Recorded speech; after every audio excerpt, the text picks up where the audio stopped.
Hi, Shelby Long here, Senior Vice President of the Strategic Advisor Board and CEO of Business Dynamics, here all week to give you communication tips, just small little tips and advice that we can shift within our own business practices to make our business culture more enjoyable, a better place to work, improve our retention, and to have just a better business overall. All of these things come down. This week, we're talking about the hiring process and how when we have this transition in our business, how there's a way that we can maintain the stability and even enhance the culture within our business as we transition and bring new people into our business. And yesterday, I talked about how important it was to clearly identify the roles and expectations for the new hire. It's an opportunity to talk to everybody that's involved. When there's a vacancy and it needs to be filled, it's an opportunity to clearly identify what those expectations are. It's also an opportunity for everybody to come together and create this internal communication map. Who do I see if I have this problem? Who do I talk to and how do I communicate with them if I have this issue? All of those things are really important to understand. So the clarity and the expectations of the role help not only the current employees, but it helps transition to the new employee that's coming into the role.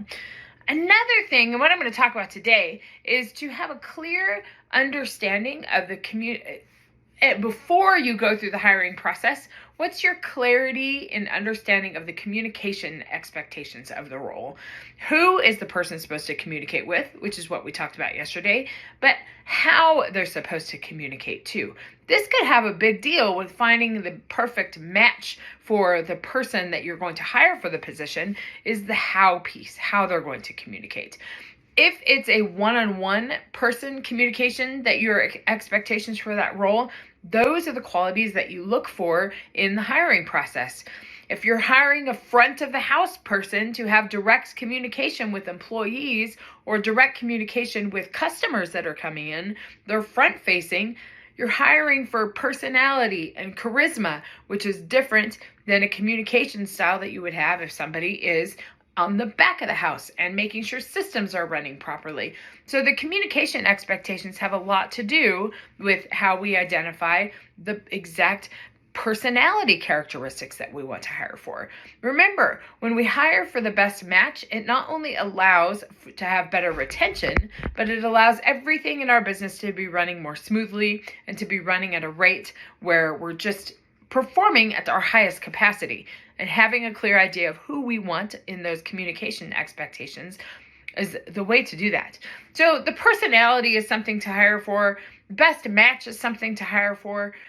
Also, I think the ability to talk about the business and to talk about the core values and to display the core values and mission and vision that you have in your business are really good things to assess during the interview to make sure your candidate has done the appropriate research. But when your employee talks about those things and expresses those core values and mission and vision in their communication, those are things that you want to look for to be able to create the best match for that. The other thing to outline in communication expectations too is as we talked about yesterday, to make sure that internal communication standards are set. But how do you communicate? Do you communicate on a Slack channel? Is it appropriate to communicate on email? Or do we phone call? Do we one-on-one communicate?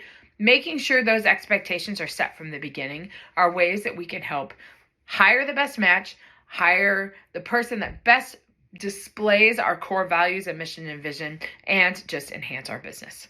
So I'll see you tomorrow with another tip of how to hire the right people for your job. And anytime you want to talk about it, just reach out to me at shelbyjolong.com.